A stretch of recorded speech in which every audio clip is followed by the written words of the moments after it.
Hi there folks.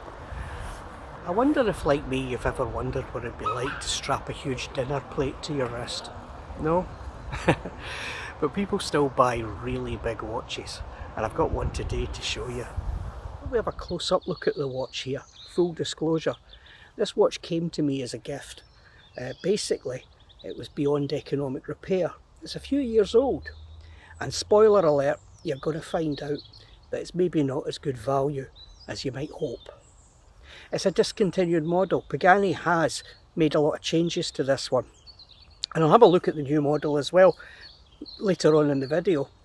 But this watch has a fault with its winder. It basically feels like turning sandpaper. Also, the quickset works intermittently, but it basically needs a whole new ST6 movement. That's a Seagull ST6, a Chinese movement. Quite a cheap movement, but nevertheless, when a watch is only worth a few pounds, it's difficult to justify getting a whole new movement for it. That also leads us into the next thing. One of the things that Pagani's replaced is the movement. The ST6 has been replaced with a Seiko NH35. So anyway, let's get a close look. Here's a shot on wrist, and as you see, it's taking up practically my whole wrist. Now, the Pagani PD1617 is a beautiful watch, but it takes its styling from the Tag Heuer Aquaracer, particularly the Caliber 5 300 metre Aquaracer, to which it bears an uncanny and, I'm sure, accidental resemblance. The good thing about that is that's a gorgeously styled watch, and this Pagani doesn't disappoint. It is absolutely beautiful. The detail on the face is a particular strength of the watch. You see these crossbars there? They aren't just drawn on, they are etched into the face, and they do look really effective, and they catch the light, as you'll see shortly. Now, the watch is a bit large. It's 46mm horizontally across the face. That's from the edge to the end of the winder. Also, the lug to lug is 51mm, but it's 52mm when you include the protrusion of the solid end links there visible, and that's quite an unusual feature of the watch, coming from the fact that Pagani's tried to make female end links in order to try and mitigate the width of the watch. All of the links are solid, and the lug width is 22mm, which is a bit disappointing because most of my straps are 20mm, but not unexpected given the size of this watch. Just having another look here, you can see that the end links are not well executed. The solid end link, with its attempt to have a female link on it, is effective as far as like making the watch easier to wear and quite comfortable, but it looks clumsy. The end links protrude further than the lugs do.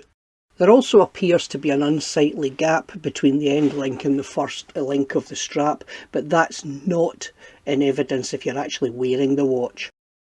I'm going to show you moving it around so that you can see it catching the light. It really is a pretty watch.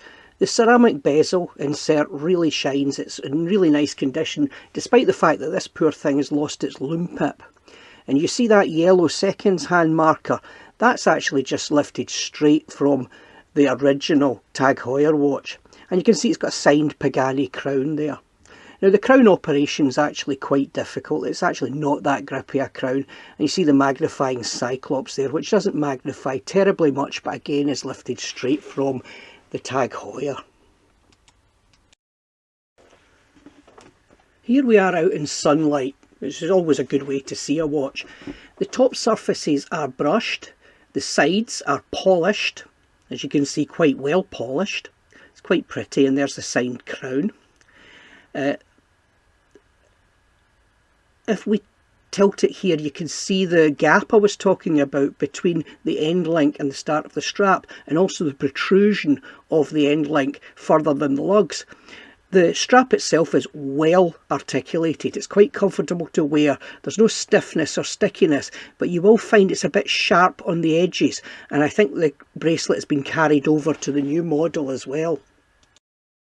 Now here's something that exercises a lot of you guys out there. I've got to say it's got to be really bad before it bothers me, but the bezel action. Now it's a strange 90 click bezel, and there is a bit of wiggle about it, a bit of movement. It's not as bad as it would bother me, as I say, but it would probably irritate most of you purists.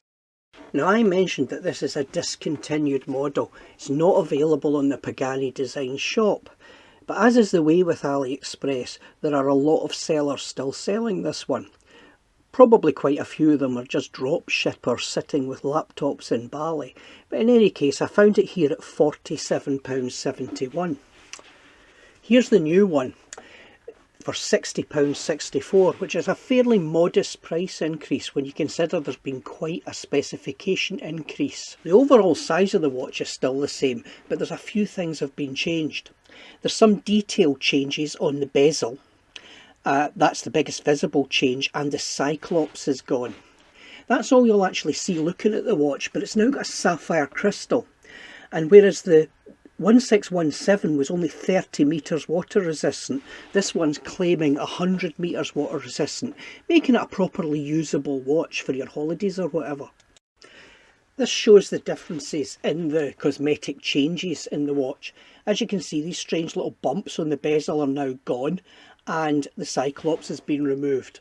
Both of these changes make it look a little bit less like the Tag Heuer original, which is maybe no bad thing if you're not keen on copying it, but does probably detract from the watch a little bit, because I think the 1617 is actually slightly prettier. But the big thing is we've now got a Seiko NH35 movement. The movement change is a fantastic thing. You can see that the new watch still retains most of the looks, but the Seiko NH35 movement is a fantastic workhorse. I've got one in an Invicta that's been going strong for 12 years without any servicing and still keeps really good time. The lume, what can I say? It's rubbish. It says light up blue and the outer markers and the hands green. To be fair to the Pagani, my phone camera's not very good at picking up the lume shots in the dark. They are actually functional. I wore it last night in bed and could see the hands all the way through the hours of darkness with my darkness adjusted eyes. Point here is though that the loomed areas on the dial are really large, and with that you would expect a little bit more clarity. Not too badly, but it fades really quickly. As usual with these Pagani Design watches, you get a lot for your money, a lot for a little money. It's a right chunky monkey. It's 179.5 grams, and if it had proven to be mechanically reliable, I wouldn't have had any hesitation but to recommend this watch. Just before I go, have a look under there. I've not seen this before. There's a bead blasted finish to the underside of the watch. You can see here next to the solid end links. It's quite effective and it hasn't picked up any scratches. So folks, the PD1617, what do you think? I personally don't recommend it. If you have the need to land a small helicopter on the back of your wrist, Pagani's newer model is much better with the sapphire crystal and the increased water resistance, and the Seiko NH35 movement. Maybe the price will sway you, I don't know. But anyway, until next time, bye for now.